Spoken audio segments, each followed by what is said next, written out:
That beg for compliance because we're speaking about enforcement, and we want to try to avoid that, and that's what we're here to talk about today. But I do want to digress. How many of you were at the breakfast this morning? Awesome. Thank you. Thank you. It was great. For those of you who missed it, the Hoonigan Audi, electric. Well, how many horsepower was that? It was 1,000 plus. I think it's like 1,200. I think it's a beast, and it's street legal. That was awesome. Also, there was a brief presentation by Wade Kawasaki, former chairman of the SEMA board, and also now he's the PAC executive director. And I do want to mention some of the things because we're talking about compliance today, but compliance is based on regulations, and regulations are based on laws, and laws are passed by lawmakers. You see where I'm going with this? And next week is an election. If someone is not aware of that, please call out from under that rock. Elections have consequences, folks. They're vitally important. And even though we are having challenges, the good news is our industry has friends in Washington, D.C. We have folks that love our industry, understand our industry. Their constituents, their districts, their states benefit from our industry. So we are not alone. But we do want to help support them. Now I'm going to step into an ethereal realm. This isn't about the SEMA or the PRI PAC. This is about PACs in general, just so you understand what they do. PACs are the way that individuals can support elected officials. The founder of my firm had a great saying, and I've always lived by it. In order to have friends, you need to be friendly. And you are friendly in Washington, D.C. by supporting people with money. And that's what a PAC does. Now, you may be sitting there thinking, my $5, my $10 doesn't make a difference. Again, not a solicitation, this is just a conceptual conversation. But the fact of the matter is, I'd much rather have 100,000 people give $5 or $10 each than have a couple big fish give $5,000. It's vitally important. So to the extent that anyone's thinking about it, ask about the PAC, you can be educated on it. And again, when it comes to giving, no amount is too small, although some will be laughed at. So today, we're here to talk about CARB and EPA enforcement. We're going to hear from CARB and EPA later this week. They're going to be on a program that, again, I'm part of, and Peter's part of, and that's Thursday. But today, the purpose of this session is to hear from industry experts in a confidential setting outside presence of regulators. The presentations are going to address what we think are the common questions that are important to you, but at the end we're going to leave plenty of time for Q&A. I do want to introduce the speakers. First, I'm Dave Goach. For those of you who don't know me, I'm Siemens General Counsel. And joining me today, on my right, first you have Justin Savage. Justin co-leads Sibley Austin's environmental group and the firm's auto sector group, where he regularly represents aftermarket companies. Next to Justin is Dan Rubenstein. Dan's a former federal prosecutor and now co-leads Sibley's global white-collar group, where he represents aftermarket companies. In the snazzy yellow shirt, Dave Garrett. He's a consultant on engine and vehicle emissions regulation, certification, and compliance. Before starting as a consultant 6 years ago, Dave spent 32 years at GM in a series of technical and leadership positions, all of which were related to engines and emissions. Last but not least, at the far end, is my cohort, Peter Trady. Peter's the Director of Emissions and Compliance at the SEMA Garage. Now the Garage is, I don't want to steal his thunder, but we recently opened up the Detroit Garage. We are pumping money and effort into this, so please, this is all about compliance. I'll turn it over to our first presenter, Justin. Thanks, Dave, and glad to be here today. So first we'll lead with an EPA update. I see some familiar faces in the room. I see some new faces, so we'll try to keep it at a level that's interesting, but also not go through and retread some of the basics. Of course, feel free to ask questions of us, the lawyers. You can tell we have our matching blazers on, and then the engineers. So happy to be here to have this discussion and hopefully provide some education. So EPA enforcement. I think folks in the room are generally aware, and maybe why you are here, that US EPA is very, very active in this space. There has been a national compliance enforcement initiative since I believe at least 2020, What does that mean? It means traditionally, for the automotive sector, OEMs, tier 1 suppliers, all the tiers down in the aftermarket, there were a handful of people, maybe 10 at EPA headquarters on Pennsylvania Avenue who did automotive cases.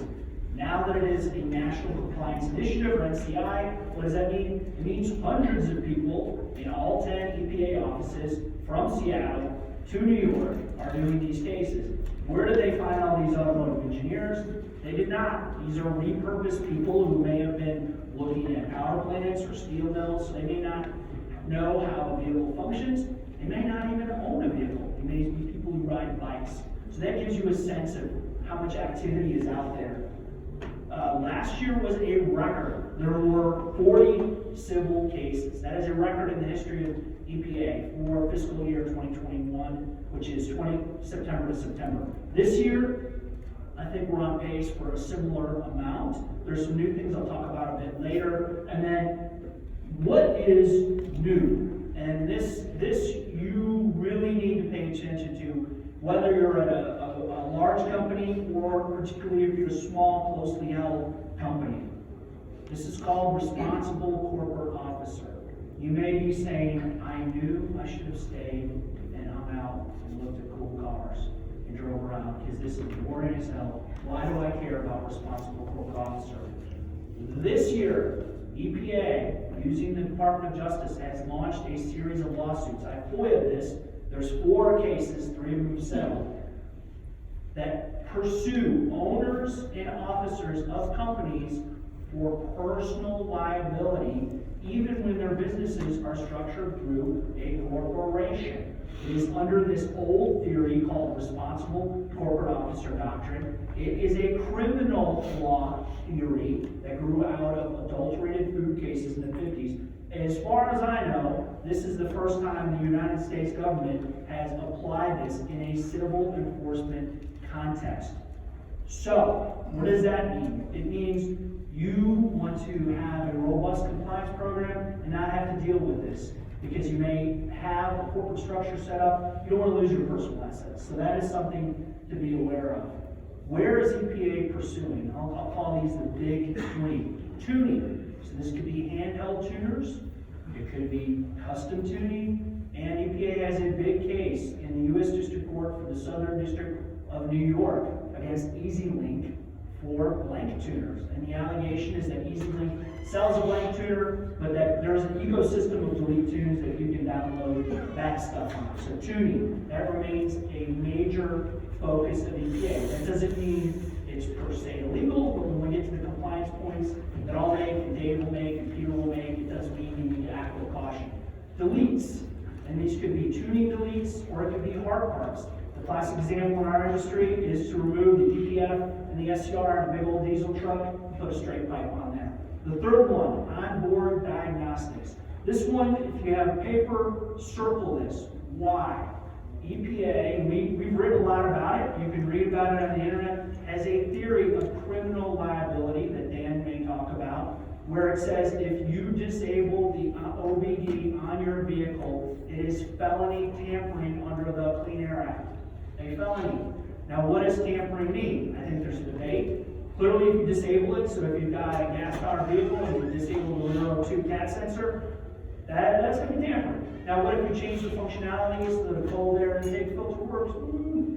Probably not, but you might have an argument with EPA. These are the 3 big ones. What are your options? Testing. So you hear from Peter about the new SEMA certification program. You hear from Dave about this. This is good. And then there are some people, there are some legitimate race companies, just adding a disclaimer or certification saying, it's off-road racing only. That's not going to cut it. So where's your marketing headed? If you're a so-called race or off-road company and you have a lot of shots of street vehicles and your customers are all driving around the streets, not going to cut it. How are you gaining insights into your customers and what they're up to?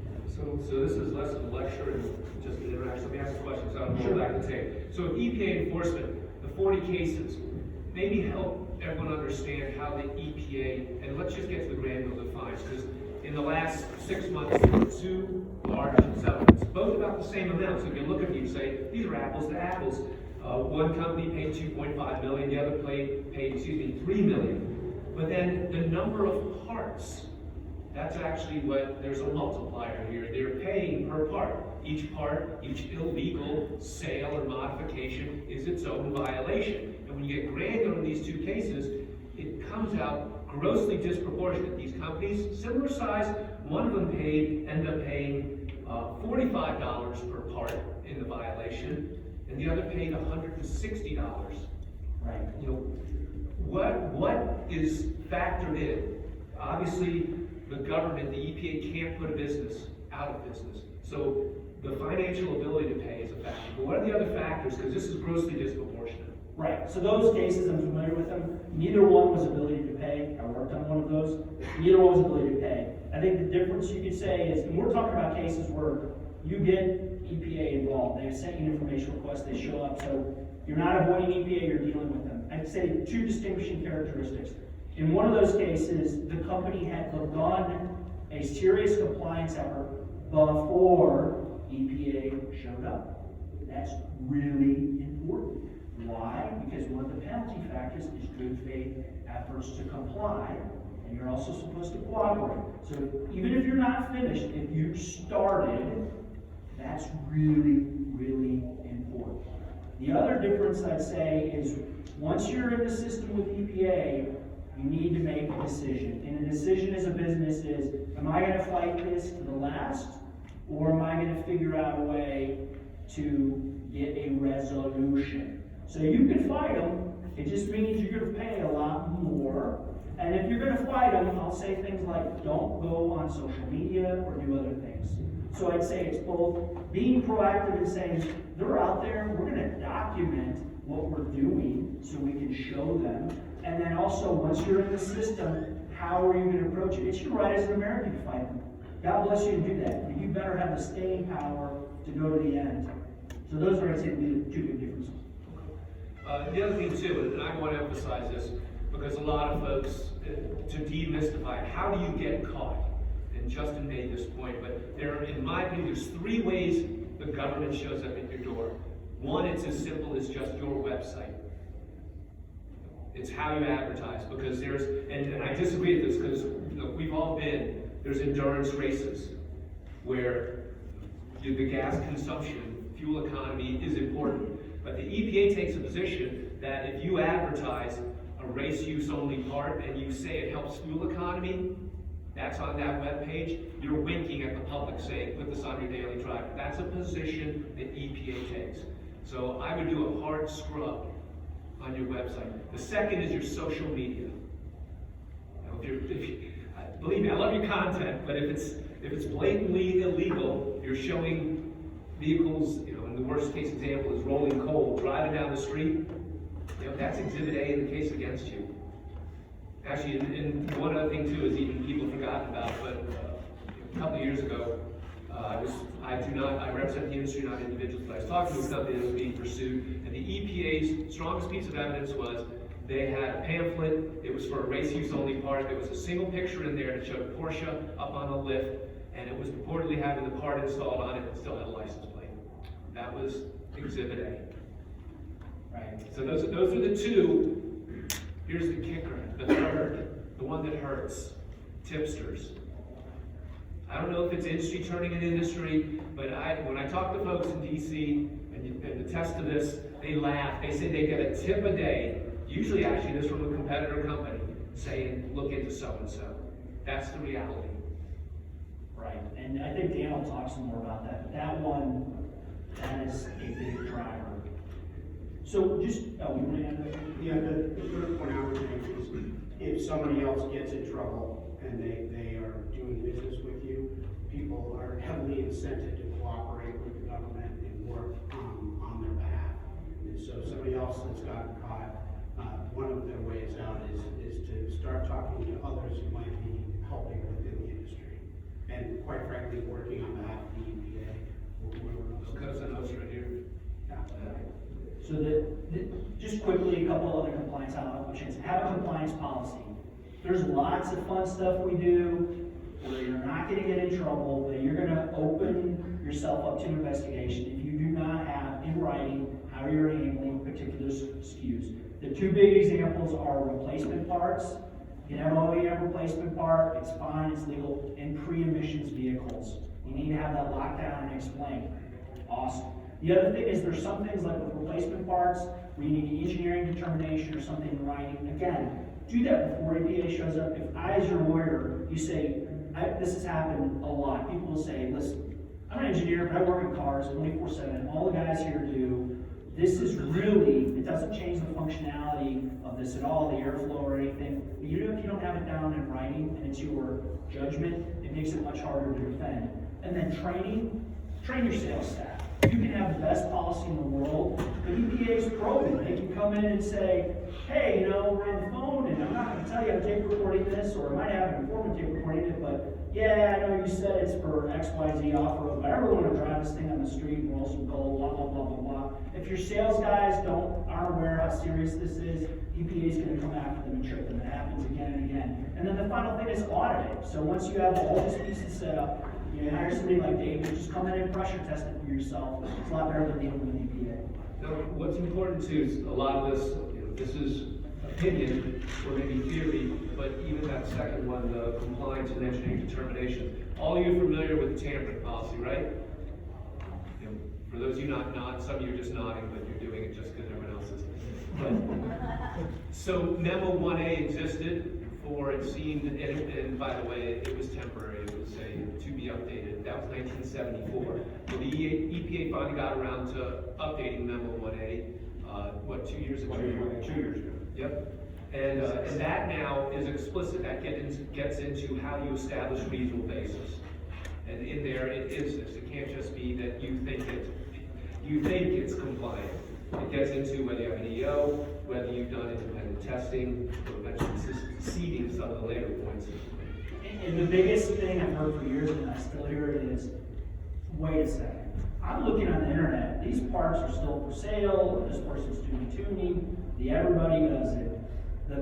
The problem is the enforcement process grinds along slowly, right? So just because you see it for sale today doesn't mean in a year or two that person isn't run out of business, or worse. And speaking of worse, I'm going to turn it over to the former. One more thing, though, the record-setting years, because you just reminded me of this. So I had a lunch with folks at the EPA recently, and their sense is, and this is the good news, that there are fewer targets out there. I don't know if you agree with that, but I've had several people at EPA and recently former EPA folks saying that it seems as though our industry is responding and that compliance is on the upswing, so they're not seeing all the low-hanging fruit that they once did. It is definitely changing, and it is just like a battleship sometimes. It's slowly changing, but it's changing, and some of that is also EPA's targeted distributors and others in the supply chain, which is having a broader effect. Thanks, Justin. So if that wasn't enough bad news, the real focus is that the EPA and the Department of Justice really want to bring criminal charges against individuals for violations of the Clean Air Act. And in fact, they have a national initiative now to do just that. And their focus, again, is on defeat devices, or what they call so-called tampering devices, which Justin talked a little bit about. The other thing I think everybody should be aware of, you could be selling a part that's legal, but if you're selling it to somebody you're doing business with, knowing they're using it for an illegal purpose to defeat the emission system, you could be deemed to be part of a conspiracy to violate the Clean Air Act, and the EPA could still come after you. So it's the breadth of what they're doing now is fairly broad. In addition, the Department of Justice, the Deputy Attorney General Lisa Monaco recently spoke in September and set forth the department's new corporate prosecution priorities. And what she said was that there was going to be a continuing focus on individual prosecutions, and that companies, as part of their cooperation, Justin was mentioning at the beginning, if you come under investigation, you have to make a decision about whether you're going to fight them and go to the mat and all the costs that entails, or you're gonna try to right the ship and cooperate and see where that leads you. What they're requiring for companies that cooperate is that you in essence help the government ferret out if there are any individual wrongdoers within your company, and provide documents and evidence to them as they go about. And one other point Bear's mentioning, historically, the government would sort of dual track whether they would negotiate just with the company while also pursuing individual wrongdoers. And they'll still do that, but the new guidance is that they want there to be a resolution of what's gonna happen with individual wrongdoers before the DOJ enters into a corporate resolution with the company. So that's really important. Stan, let me ask a question here, though. So, Justin talked about civil enforcement. Civil enforcement is money out of your bank account. We don't want to do that, but that still lets us go home and have dinner. We transition to you in criminal, and we've all seen the videos where, literally, it's agents with guns drawn. They're showing up, and this is not a, can we come in? This is, we're coming in, and we're taking a look. Help illuminate us, if you can. What's the distinction? When does the government say this is a civil case, and when do they say it's criminal?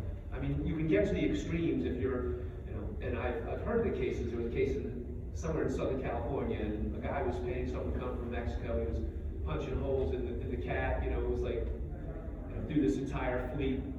That was clearly criminal knowledgeable. But beyond that, there's always a question mark, and people are asking me, why are they now? What's the increase in criminal? Is it that people are acting that much more egregious? What's the standard? Sure. So obviously, for any criminal case, they have to show a knowing or intentional violation of the Clean Air Act. And usually it goes by how egregious the conduct is and the scope of the conduct. So if you're routinely selling parts that are deletes or delete tunes, and advertising it if only subtly, you're going to come under focus. Or if one of your competitors gets a tip, or somebody's cooperating and they say, if you call up, you can buy these parts and do that, and the EPA can develop that kind of evidence against you, my guess is that they will try to pursue that. And the difference, to really answer your question more directly, Dave, between a criminal and a civil action, obviously the EPA has the right to take civil audit authority and come in and look, but that's distinct from a criminal search warrant where the government has to go to a federal judge and prove that they have probable cause to believe that a violation of some federal criminal law, here the Clean Air Act, has occurred, and that they'll find proofs, evidence, or instrumentalities of the crime, action, or business. And business search warrants, as I'll talk about in a little bit, are, as Dave was mentioning, agents showing up in raid jackets with guns, not asking you, but having the order of the court to come in and take certain things from your business. And it's extremely disruptive. And we're going to talk a little bit about a plan to deal with that if you get there, as well as compliance function. And I'm glad you said that, because this is what I want everyone to understand. We all have seen the videos, and everyone's saying, oh, the EPA is bad, but in order for them to come in with those guns drawn, they have proven already to some level of substantiality, that burden of proof, that a judge, an impartial judge, presumably, says, yes, you have that right. So there's already been a level of determination in that case, and that's what then, first they're pursuing the criminal, then they have to get a judge to agree with them, then they're showing up with the gun. So this is typically not a capricious act by the EPA. We don't like it, but understand this is what has gone on before that if they're showing up there in that capacity. So the other point on the compliance piece is Monaco also said, and the DOJ has implemented, they actually have a compliance unit now within the fraud division of the DOJ that vets companies' compliance programs and what they're doing to meet the standards that are set forth by the department. And they look at your compliance program not only at the time of the incident and what was going on and evaluate whether you had a robust enough compliance program or if it was just a program on paper, but they then also look at where your compliance program is at the time they decide to resolve the case with a company. So those are important things to consider as well.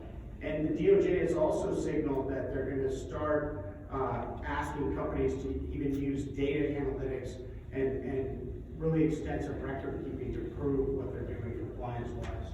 So I know this is thrilling to everybody, but it's really important because how harsh the penalty is and whether they say you have to plead guilty to a felony offense as a company or they'll give you a declination or something else is now largely driven by compliance and efforts companies make, whether they decide to self-report if they find a violation or not, or if the EPA just comes knocking.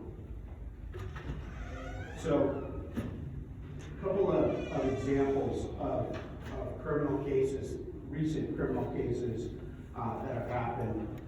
There's one case involving a company called Power Performance Enterprises that was charged with conspiracy to sell products that allow drivers to tamper with emissions control. The president of that company pled guilty, and the company was fined over $3.1 million in criminal and civil penalties. And that fine was joint with the president as well as the company. So to Justin's point of a responsible corporate officer, it wasn't just the company that ended up paying the bill for that. And in the second case, and also these matters, you can find them on the DOJ's press website. They release them if people want to read more in depth about it. But in the second matter, there was a North Carolina man who was sentenced to over a year in prison as well as ordered to pay $1.3 million in a penalty and an additional $1.2 million in restitution. This had to do with selling illegal tuning and illegal tuned software. But my point is that they are seeking serious penalties for violation of the Clean Air Act. Whereas I would say previously there would be two-type civil investigations and enforcement as opposed to the criminal actions that we now see. So the next question is what to do if the government shows up and actually comes with a search warrant or some kind of investigative civil action. And the most important thing, particularly if the government is going to show up unannounced, is to have a plan in place to deal with it. Because an unexpected encounter creates great risk that one of your employees may say something that could bind the company, even if inadvertent. And in addition, the way you have to deal with the government if they're there is really important. And so what we'd advise is that people designate within the company a single point of contact to deal with the government if they show up, whether it be in a civil enforcement action or, worse yet, if they come with a search warrant, and to educate and train that employee at single point of contact of what to do. And to let your other employees know that they need to,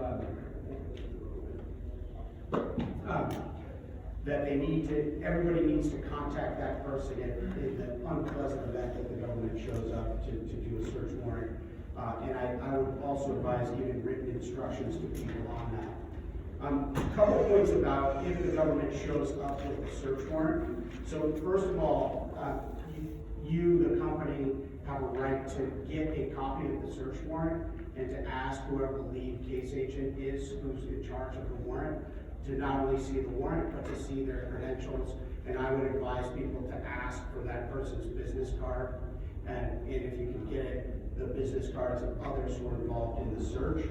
To remember that you can't interfere with the search, but if you have a point of contact set up, you can have that person ask to accompany the agent while they're searching the business or the premises.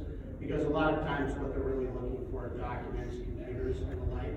Although in our industry, in cases, it could be physical products and devices that could be tuners or delete parts.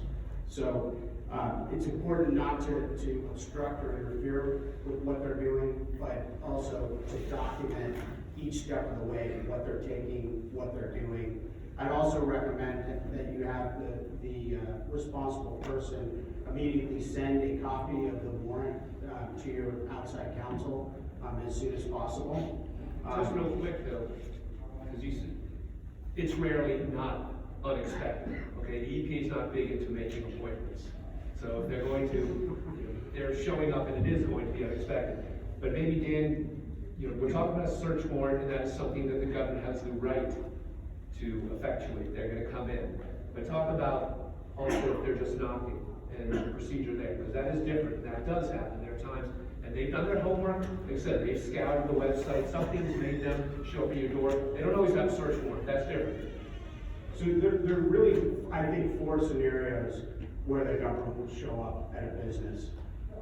The first is if they want to interview someone, and they can ask to just voluntarily interview somebody. So let's say they learned that a certain salesperson was making statements about selling elite tunes or parts, and they want to just come in and talk to that person. They can request to do a voluntary interview with them. Typically, the agents won't go to a business to do that. In my experience, they'll usually try to get that person away from the business, either go to their house before or after work and confront them in that way, particularly if they think they have some evidence that they've done wrong in an effort to get them to cooperate. So interview is point 1. The second is they may come to serve a subpoena, whether it be a regulatory subpoena from the EPA or a grand jury subpoena if there's a criminal investigation, and if they're there on the premises, I should say, they may want to talk to somebody. So, there's risk of an interview there. The third, and by far the worst in what we're talking about, is if they have a search warrant, meaning they've already developed enough evidence to have probable cause that violations of the Clean Air Act are going on, and as I said before, fruits, evidence, or instrumentalities of it will be found at your premises, and they've gone to a federal judge and convinced him or her of that. They now have a court order to come in, giving them the power to search your premises.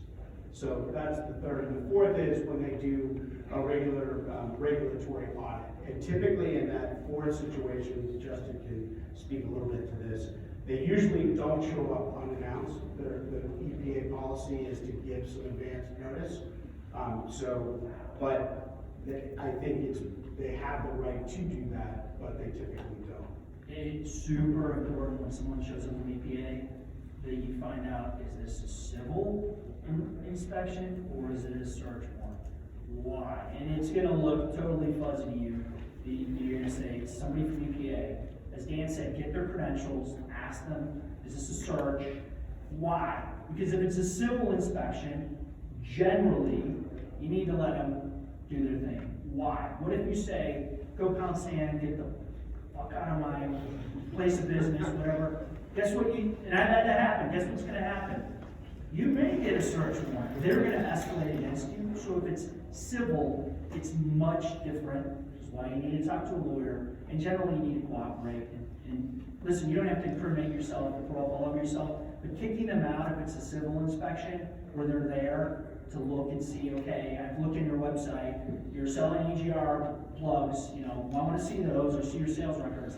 It's going to lead to just a huge fight with them. So it's important at the outset to figure out why they're there, and if it's unclear, call a lawyer and say, I need to figure this out. If it's criminal, they should have a search warrant unless it's voluntary. But to your point, just to be clear, so they're gonna knock, this isn't a search warrant. You do have the time, and you can ask the EPA, and this is not a shameless plug for lawyers. say, can you wait? I want to call my lawyer. You can? Absolutely, and it's really critical, because like I said, there's 2 doors, and if you make the wrong call, and sometimes, how the hell would you know what's the difference between a civil inspection and a search warrant? Or even just a voluntary, hey, we're gonna knock and talk to you, it's criminal. It's really hard to tell, so talk to a lawyer. You even have to talk to the agent, figure it out, and then you can decide how to proceed. Because what you don't want to do is inadvertently create the impression you want to get into World War III with the EPA unnecessarily. And if they have a search warrant, the most important thing is if they show up and ask, you should ask them, or your point of contact should ask them, why are you here? Is this a civil inspection? Do you have a search warrant? And if you have a search warrant, can I please see a copy of it? because you're entitled to that, as well as to see the agent's credential. And then on the search part, if they have a search warrant, you should ask to have somebody accompany the agents when they search, but you don't have an absolute right to that. And in that situation, the get the F out route will not work, because they will be there armed with force and will tell you they have a court order and they're gonna enforce it. So it is important, and it's important to document what they take and what they do to the extent you can, and what they say to you. And what's really important for your employees, if they are there with a search warrant, and you probably think, well, why at this point would it matter if they have a court order to do it, is that nobody just voluntarily consents to their search. Because if they make some mistake, or they search for something, or areas that are beyond the scope of the warrant, a smart lawyer like Justin might be able to get that evidence suppressed later. Whereas if you voluntarily consent, or somebody in your company voluntarily consents, then those arguments are often lost. So it's important to do that, and to train people a little bit at the outset.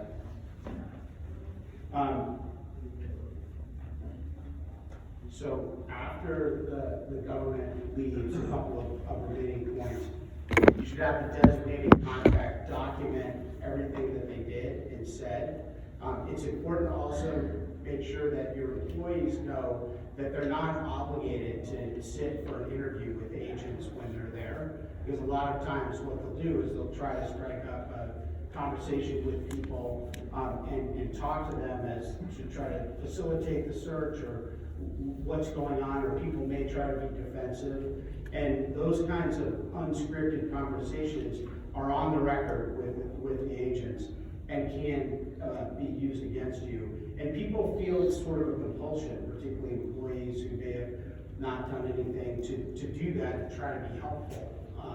When they should know in advance that they can choose to do so, and you can't tell them, no, you can't do that, but it's their choice. And also, if they decide to start an interview, they can call it off in the middle and say, you know what, I'm good, I think I want to talk to a lawyer or the company's lawyer before I go. So, and then after the search is done, if the EPA missed documents or didn't get everything, it's really crucial that you educate everybody not to destroy anything or get rid of evidence, because that can really exacerbate the problem if the EPA figures it out afterwards. And you can create separate avenues of liability, unfortunately, for either individuals or the company for obstruction of justice. So, That's it, Dan. So what Justin and Dan have talked about is what to do, how to act if the government is already engaged and they've started some kind of enforcement procedure. I think what Peter and I want to talk about is how to get fundamentally prepared for those things, so that if somebody does come knocking on your door, they'll look at what you have and they'll just say, wow, this is great, and they'll just leave and leave you alone. So, And just real quick, and you might be thinking, that doesn't happen, that's the unicorn. We don't hear about those cases, but at Thursday's program, Ed Kulski, I got to learn how to say his name before, long name. But the new Evan Belzer, he is going to articulate the fact that the EPA does show up at places, they knock, they look around, and surprise, they do go away. It happens.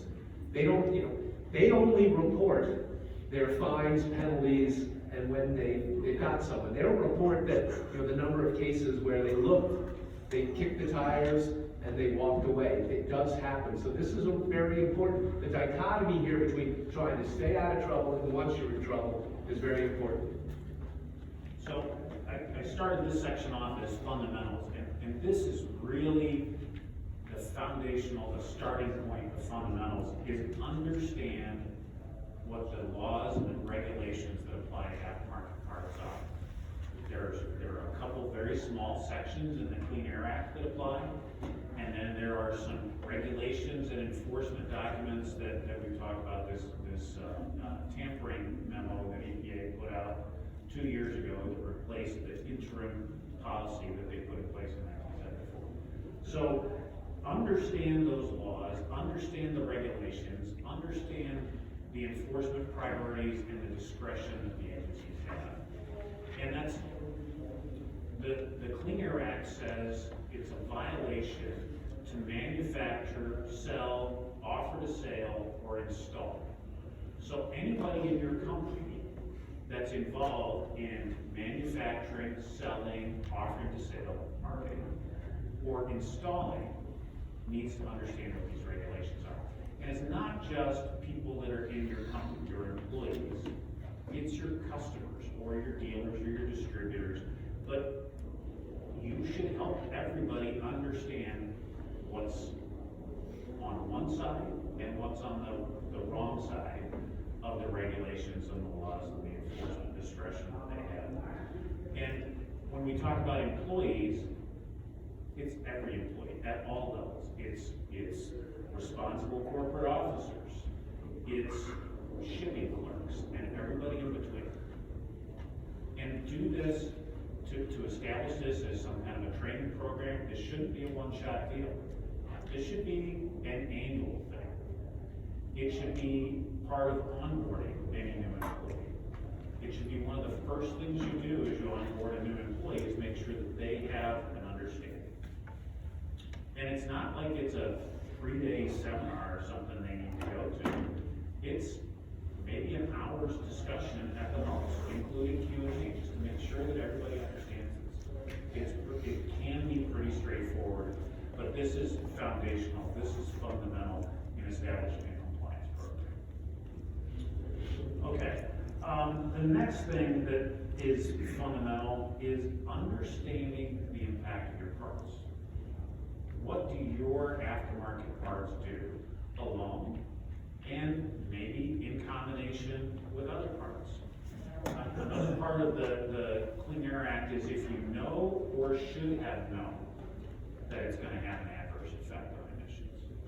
So if you're selling aftermarket parts for exhaust systems or engines, you either know or should know what the impact of your parts are. And you need to understand what happens to the emissions as they're produced by the engine, what happens in the combustion chamber, what happens to the fuel mixture before it enters the combustion chamber, what happens in the exhaust manifold, and what happens downstream with the after-treatment system. And understand what happens to the onboard diagnostic system, because that's part of the emission control system, that's part of what's covered by the regulations. So we need to understand that. We need to understand what happens during the emission test cycle. So Peter moderated a session this morning that talked about compliance. There was another session that talked about tuning this morning. And a lot of this demonstration and testing is what happens to the emission performance on the official test cycles. The test cycles that are used to demonstrate compliance for new vehicle certification, and then the ones that are expected to be used to demonstrate compliance of aftermarket parts. So understand what happens on those test cycles, but it's important for us to understand what happens during operation that's not covered by those test cycles, because the agencies can have concerns over that too. So not all modes of normal operation and use are covered on the test cycles. So we need to understand what the emission impact is of our aftermarket parts on during normal operation and use, as well as on the test cycles. If I can, how are we expected to do that since the typical emissions dyno equipment isn't capable of full output operation monitoring? Just so everybody could hear, the question was, how are we expected to do that without doing full-blown emission tests? Well, sorry, paraphrase. We are engaged in full-blown emissions tests with Peter at the Senior Garage, Yeah. but the dyno isn't capable of just performing a a full power pull on it, we have to do that on a separate dyno, which does not have emission equipment on it. So we don't have an opportunity to gather data on what happens outside of the drive cycle. Well, one way to gather emission performance data is using a portable emission measurement system. So that could be done on the road. Chassis dynamometers can also be programmed to do other drive cycles beyond just the standard federal test procedures. But there are sensors on the vehicle that are part of the engine emission control system that give us an indication of what the emission performance might be. So some, if it's a diesel vehicle, you've got NOx sensors on the vehicle that are a pretty good surrogate for emission map. They give you a really good indication of when your system out NOx is high. He's talking about testing over and above what we're required to do. Like, I don't think we want to do that. Well, I Is that what I'm don't hearing? really hear you saying that we might be responsible for it, so that's why I'm asking. So I'm saying you ought to have an understanding of what happens on the on or to the emission control system when a part's installed and used. So. Durability, stuff like that. Well, durability, but even instantaneous performance. So that the test cycles themselves, the federal test procedure is a moderate city traffic type driving. The USO 6 test cycle represents relatively aggressive accelerations onto an on-ramp on an expressway to merge into traffic at 70 miles an hour. But it's got maybe two really heavy accelerations. But it's not a wide open throttle acceleration. So what happens with your parts if somebody does, your goal is to create the most power that you can out of your vehicle, the most torque that you can, and what happens under wide open throttle accelerations? Or what the typical use of the part is. So a real example, if you shouldn't design a product or a tune so that on the FTP, the test cycles, all is well, but then you're throwing a mill for NOx, because CARB sets those so it's not set where the light goes off exactly at the standard. It's like what, 1.7 or 2, it depends on the model year. Does that make sense? So you gotta be careful. You can't say, hey, legal for sale, but every time you drive it, you're throwing a mill because the NOx is so high. So that's kind of a common sense thing that maybe some other companies won't be able to do. I think another way to think of this is that you're not designing the product just to be clean within the traces, and then you get past those thresholds and you do whatever you want. You really need to think of your product and design your product so that it's going to operate consistently throughout. That does get tough around wide open throttle, right? Because a lot of what we do from a performance standpoint happens at wide open throttle. There are ways to do that though and stay within the general design or having a consistent design throughout. So I think that's probably the best way to think of that. When you're outside of those cycles, are you doing anything drastic that would operate differently? And the guy with big Rogu on his shoulder, I really love him. So getting back to your comment about this gentleman saying onboard testing in the real world, and you saying onboard diagnostics like the NOx sensor, for instance, was that a misconception that the NOx sensor on board is reading nitrogen oxide and not pre-ignition? Because the onboard NOx sensor is pre-ignition NOx, determinant. NOx, oxides of nitrogen. Right, exactly, which factory vehicles do not have. They're reading. No, all diesel vehicles. They do? Okay. have a sensor for oxides of nitrogen. That's part of the particulate filter system? It's part of the selective catalytic reduction system, Okay. the SCR system. Thank you. So there'll be a NOx sensor, engine out, and a NOx sensor. So not knock, not spark knock. Okay. sensor. Thanks for the That you find on clarification. gasoline engine. Sorry. That's a really difficult one to enunciate. So I think Peter's clarification that it's, don't just have your part and understand what happens just within the confines of the emission test cycles, understand what happens during real world driving. Manufacturers, OEMs, get into trouble, big trouble, if they design their systems such that they recognize the test cycles and do something very much differently outside the test cycle, whether it's temperature or vehicle speed or time, all of those are bad things. And we should not do those in the aftermarket. So, just a couple other quick fundamentals.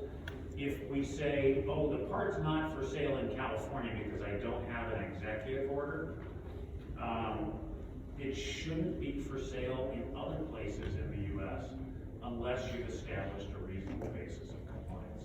The reasonable basis of compliance is described in this tampering memo. Peter's going to talk about some very effective ways to establish this reasonable basis of compliance. But this is one of those where you can't just say, oh, it's not for sale in California, but I can sell it anywhere else, unless you have some basis to do that. You need to understand that there is no adverse effect on emissions, and be able to demonstrate that upfront, not after the government comes knocking at your door. Similarly, and Justin mentioned this, you can't just, it's not wise, it's not appropriate to put a label on the part or a label in the packaging or a disclaimer on your website that says this part is for off-road or racing use only, when it will fit and work on a vehicle that can be used on the public streets. If it can be used on the public streets, if it fits fits a small block engine that's used on the track, it's probably going to fit a small block engine that's on the roads. And if a vehicle has a license plate on it, it shouldn't have a part that says for off-road use only. Just real quick as well, there's a misconception. Off-road use only is still not legal. It has to be off-road competition use only. It is, folks don't race parts, race use only. That is, we believe, legitimate and lawful. But some folks think that it is synonymous with off-road use. It is not. You can't just then, turn off-road and say, now we can do whatever we want. It still has to be off-road competition. Right, and you really need to have some controls on how those parts are sold, distributed, or used, or at least somewhere it is, because if you know, wink, wink, that those are being used for a purpose that's not competition-only use, then that's a problem. Right, and the government is looking at that. So if you are selling it presumably for off-road use, but it's obviously going to a place where it's being used for on-road vehicles, they're going to look at that as you're being part of a conspiracy to avoid the impact of the Clean Air Act. Right, and there are legit racing companies. I think the government just thinks it's abused, so there's ways, we've seen it, but when you see one of those, it really pops out. Well, there's a lot of marketing targeting the track, there's relationships with competition authorities, there's other things in terms of the history of the company. There's a lot more depth, and I think for years, and I agree with Dave, it's getting better. People just thought, throw a label on there, and we're good, or it's customer's responsibility. And then when you argue with them, they say everybody does it, and those days are over. They're just over.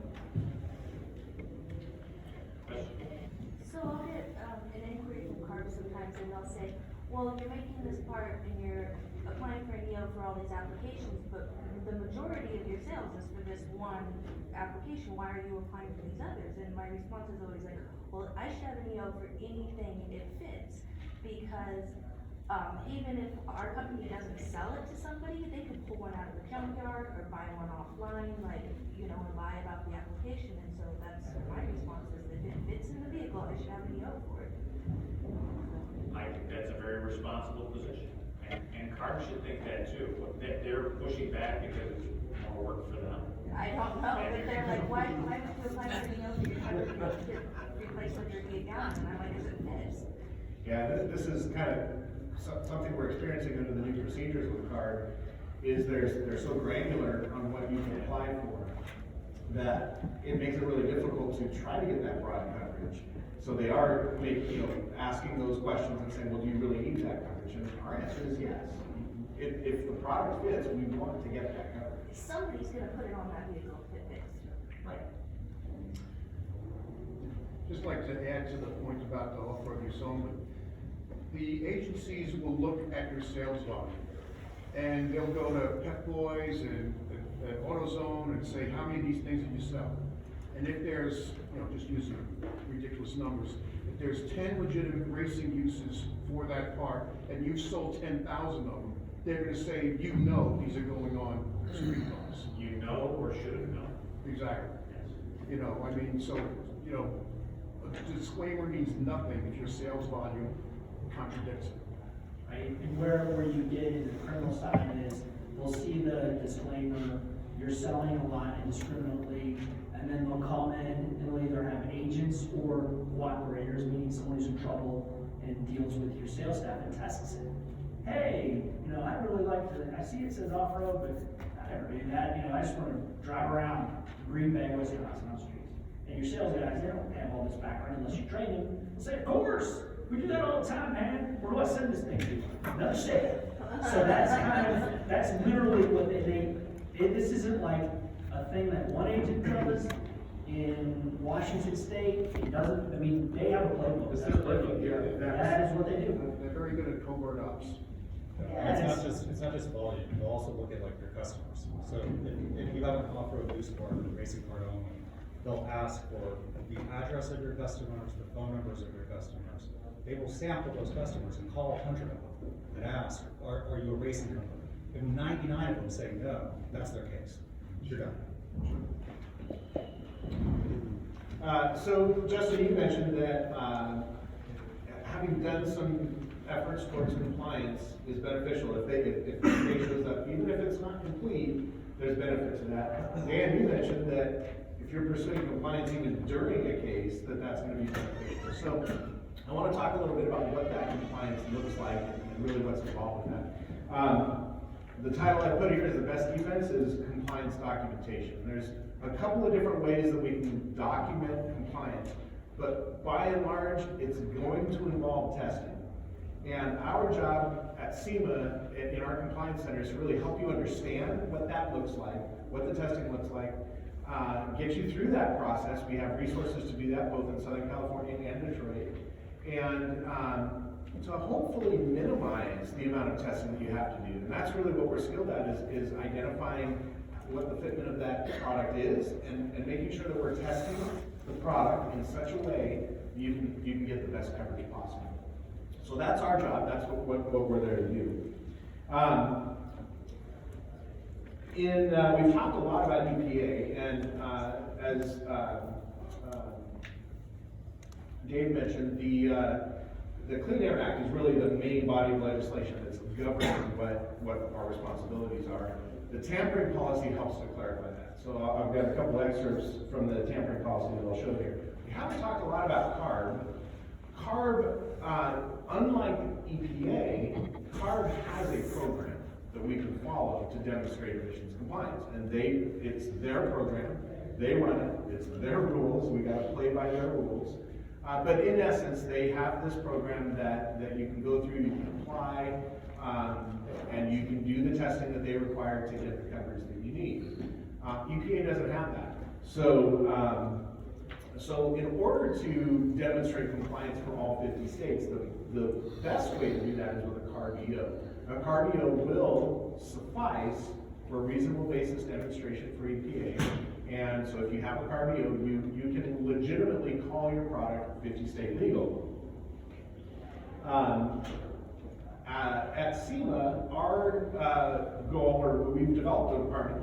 I've been with SEMA for 8 years, and during that time, we've built up a compliance center. We have a staff of about 15 people now that are helping our members with emissions compliance. And that was the reason that we established this department was to ensure that longevity in our industry, because the kind of enforcement that we're talking about now we knew it was coming. It was, we detected it, we heard about it coming years ago, and now it's here. And so we wanted to put those tools in place, and that's really what we're set up to do. In our interactions with CARB, one of the benefits that we can offer is by working with a lot of different SEMA members, we start to aggregate information about how CARB is interacting with our individual members. And that aggregate information is helpful then for us to help you get through the process easier. The culmination of that, or one of the outcomes of that, has been what we call a fast track process. So what we've tried to do is find ways to make the process go quicker. Fast track basically means that we can anticipate the kind of testing that's going to be necessary, and we can preemptively test, submit that to CARB, and ultimately get an EO. Once the EPA came out with the tampering policy, we were able to further leverage that approach into